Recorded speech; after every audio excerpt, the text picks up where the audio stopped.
Okay, and in the refers to field, make sure that the required range is specified. So click on, after that OK button. The defined name is now ready to be used in the formula. So using a name range, after naming a range, so how can we use that range in a formula? So let us use the above created name units sold in calculating the value for total sale. So first you have to click on the cell B8 and type that formula sum. After that we need not to select the range because we have given the name of that particular range. Now click on the drop down arrow of the use in formula option in the define name group. You can see this button and formula tab and then select name unit sold from the displayed list. So it has come. So name gets pasted in the formula. After that now type the closing bracket and then complete the formula definition. Formula would look like sum unit sold in the bracket. Okay, after that press the enter key and to get the result in the cell. So like this we can use a name range in the formula. Next step, range means are not case sensitive, so the first character must be a letter, an underscore or a backslash. So the range name must not be the same as the cell address. Okay, this we have to understood well these rules while we are giving a name to a range. Now it's cell reference and its type. So cell reference are different types. Cell reference, cell address that we use in the formula is known as the cell reference. So for example, so like A1 where A denotes the column name and 1 denotes the row. So with the reference you can use the data from the different parts of the worksheet or different sheets of the workbook. So there are three types of cell reference which are discussed as follows. First is relative reference.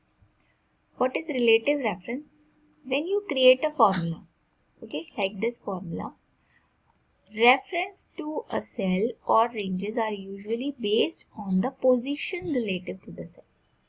So when you copy or move the formula to other cell, the reference cell automatically gets changed. So for example, the formula in A3 is A1 equal A1 plus A2.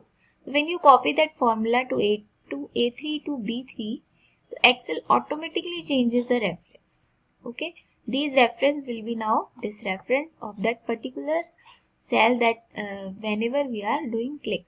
So to match the location of cell, so B1 in place of A1 and B2 in place of A2.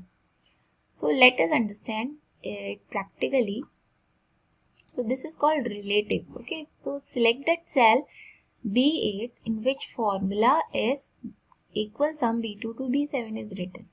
So this is the formula for B8. Now click on the copy button. Then select that cell C8 and then click on the paste button. So observe that the cell reference C8 changes automatically from the B2 to B7. Now it's C2 to C7. Formula will not change. Only the reference name automatically changes. Now there is another let's know more. So easiest way to define names for cell is to click on the name box at the left end of the formula and type a name for the range and then press the enter key. So it is clear the relative reference is very simple. Now next type of reference is absolute reference. So what is absolute reference? Is used when we do not want to change the address of that cell while copying the formula to another cell, and if you do not want to change the cell address. So to use absolute reference in cell, you need to add $sign before the column and the row number.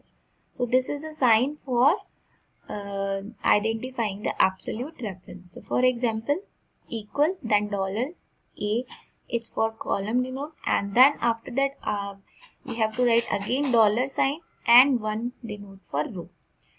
After that plus $A and $2.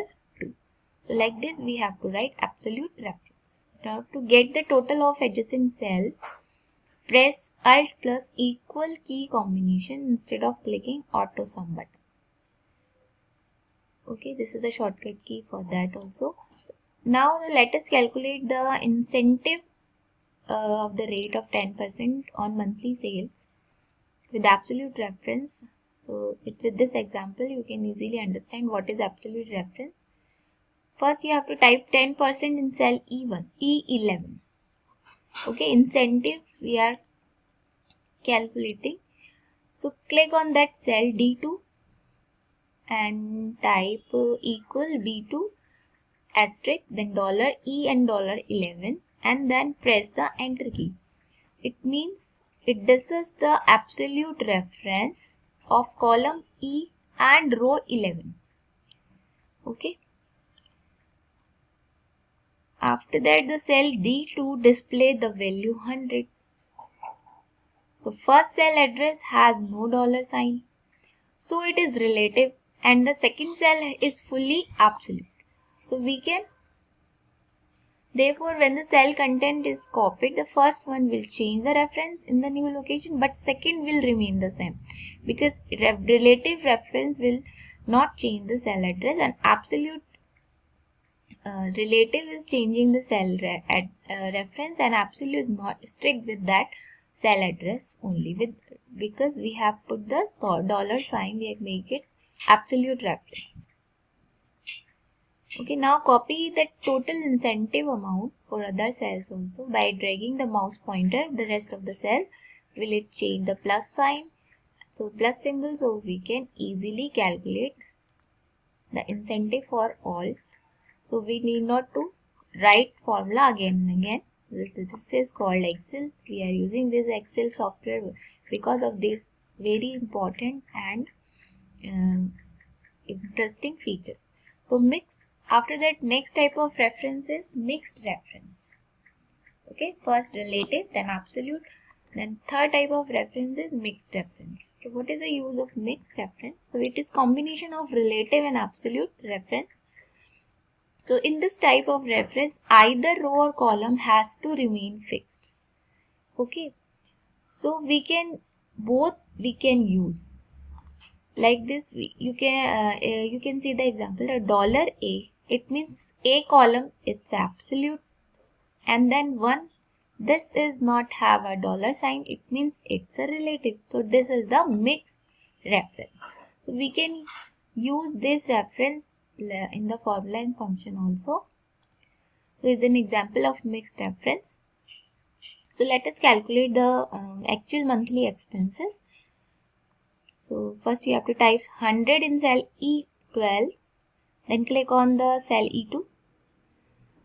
After that, type the formula equal $C2. It means C, it's a absolute reference, and 2, it's a row and it has relative reference.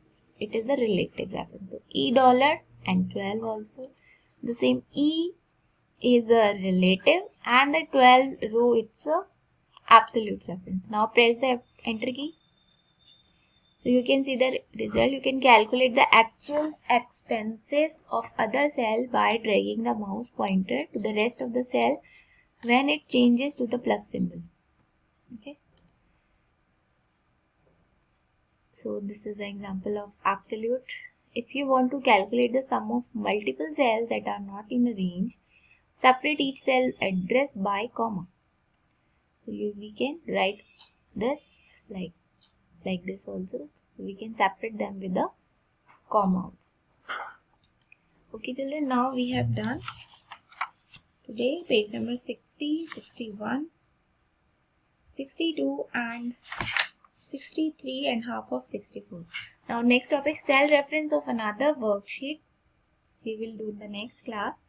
So you have to do practical practice of these references. Okay, make one table and follow that all the formulas and references, because practical practice is making you very comfort with Excel, and you can understand well all the formulas mentioned. You can be used to it. So now that's all for today's I will give you homework for today.